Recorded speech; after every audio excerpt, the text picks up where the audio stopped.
Hello guys, today I'm going to discuss about the sliding filament theory. In this video I'm going to discuss how the contraction or relaxation in the muscle fiber that takes place. So initially what happens, the contraction of the muscle fiber that takes place. So now for the contraction to occur, there must first be the stimulation of the muscle in the form of an impulse to form the neuron. That means um,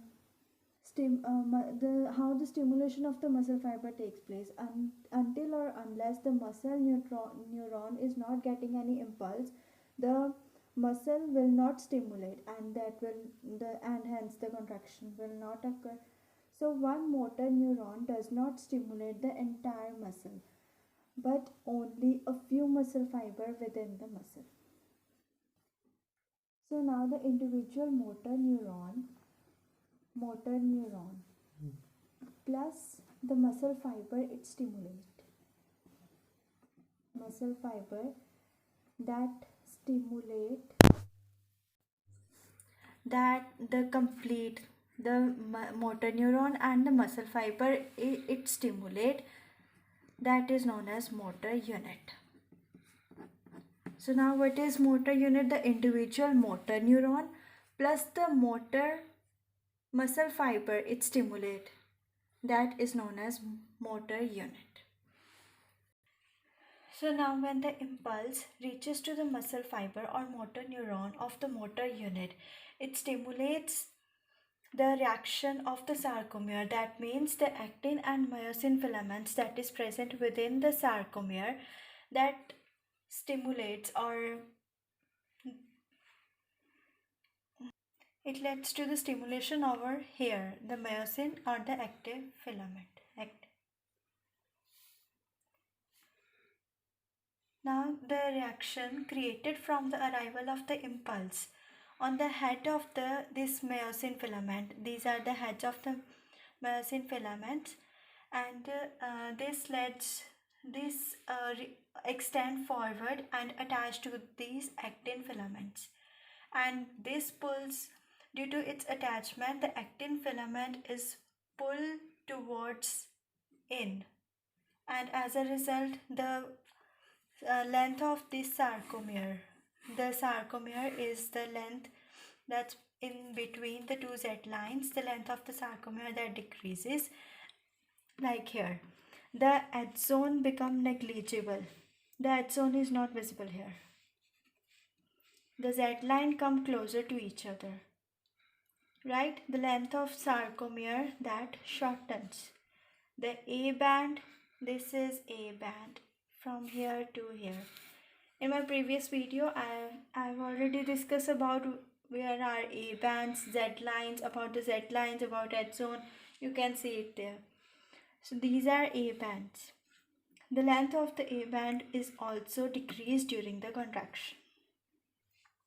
So now this complete process, that is the shortening of this sarcomere, that occurs simultaneously in the muscle fiber. Now the troponin. The troponin is the complex of the three proteins that I have already discussed, TPT, TPC, and the third one is TPI. These are the three. The troponin is a complex of these three proteins that are the integral to the muscle contraction. Now the troponin is attached to the protein tropomyosin, that is the TPT. This is attached to tropomyosin filament, that is this tropomyosin filament is present in the actin filament.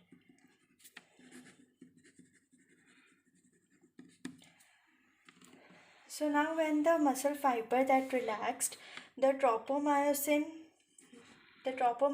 blocks the attachment site for the myosin cross bridges. The attachment with the troponin and the tropomyosin that relaxed, and this results in the prevention of the contraction.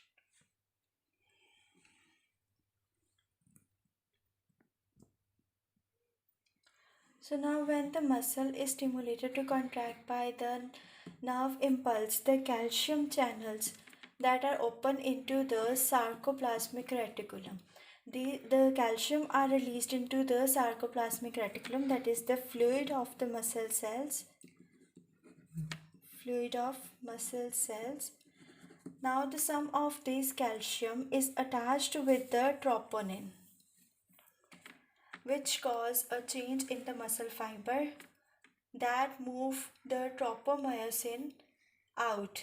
Uh, Now the calcium that binds with the troponin, that results in the breakage of bond between the troponin and the tropomyosin, and hence the relaxation occurs. So now in the summary of the sliding filament theory, the muscle contraction can be broken into four distinct stages, that are the initially is the muscle activation. The motor nerve that stimulate the motor nerve in this the motor nerve stimulate the action potential or impulse, we can say, to pass down the neuron to the neuromuscular junction. Then the neuromuscular junction that stimulate the sarcoplasmic reticulum. Then sarcoplasmic reticulum, it releases the calcium ions into the muscle cell. The second one is the contraction. Until or unless the stimulation or the action potential or the impulse is not generated, the muscle contraction will not occur.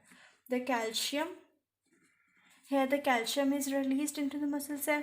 So now the calcium, this bind the troponin, this the calcium bind to the troponin and thus allowing actin plus myosin filament to bind with each other and thus forming the cross bridge.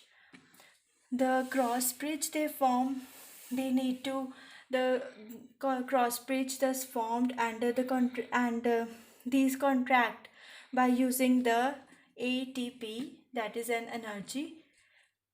So the third step is the recharging. Recharging is what? The resynthesis of ATP. For the contraction or to maintain the strong binding state of the actin and myosin filament, the ATP is need to be resynthesized. And the last but not the least, that is the relaxation. The relaxation occur when the stimulation of the nerve fiber, or when the stimulation of the nerves stops, or we can say when there is no more impulse is generated, then we can say the relaxation occurs. So now in this the calcium that is pumped in the sarcoplasmic reticulum, then the pumping of this calcium is stopped, and with the stoppage of the calcium, the actin and the myosin filament, this breaks the bond between or the linkage between actin and myosin filament break. The actin and the myosin, the both return to their position, to the position of their relaxation, that is that I have discussed in the previous video. You can watch it there. So that come back to the relaxation state, and alternatively the ATP in this in the relaxation, now the ATP is not required. So now in order for the skeletal muscle contraction to occur, there must be the neural stimulation. Until or unless the stimulation will not occur, the calcium is not released in the sarcoplasmic reticulum or in the muscle cell. The second one is there must be calcium in the muscle cell. Until or unless the calcium is not available in the muscle cell, the binding of the actin and myosin filament, that will not take place, as the calcium that bind with the troponin, and that results in the binding of or cross bridging of the actin and myosin filament. The third point is ATP must be available for the energy. Until or unless the ATP is not available, the binding between actin and myosin, that will not be the strong. So now the few things that can stop the contraction are The first is the energy system fatigue. What's in the energy system fatigue? There is no ATP left in the muscle cell, so it can't keep contracting. The as we have already discussed that ATP is required for the cross bridging or for the binding of the actin and myosin filament, that results in the contraction of the muscle fiber. So if the ATP is not available in the muscle cell, then the cross bridging between the actin and myosin will not occur and the muscle fiber will not contract. The second one is the nervous system fatigue. Until or unless the impulse is not created or the impulse is not quick enough to maintain the stimulus, then the calcium is not released, and if the calcium is not released, then the further step that I have already discussed, I will not discuss it again and again. I get bored, you know. The third point is the voluntary nervous system control. The third one is the voluntary nervous system control. The nerves that tells the muscle to contract, that stop sending that signal because the brain tell it to do so. So no more calcium ion. The no more calcium ion will enter the muscle cell, and if the calcium ion will not enter to the muscle cell, then further these steps occur and hence the contraction stop. And the last but not the least is the sensory nervous system information. Now the sensory neurons, what are sensory neurons? That detect the stimuli like pain or like something we are lifting heavy things, that which detect these type of things. These are sensory neuron that provide feedback to the brain, indicating that the muscle is injured while you are trying to lift the heavy weight, and consequently the impulse to that muscle telling it to contract or stop.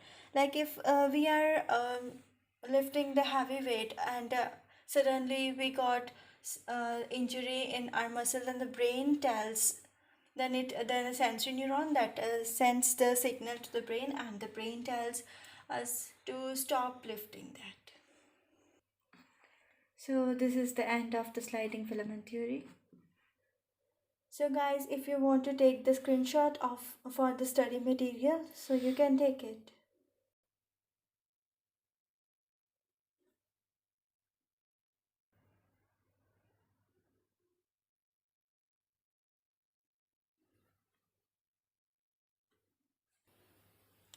So thank you guys.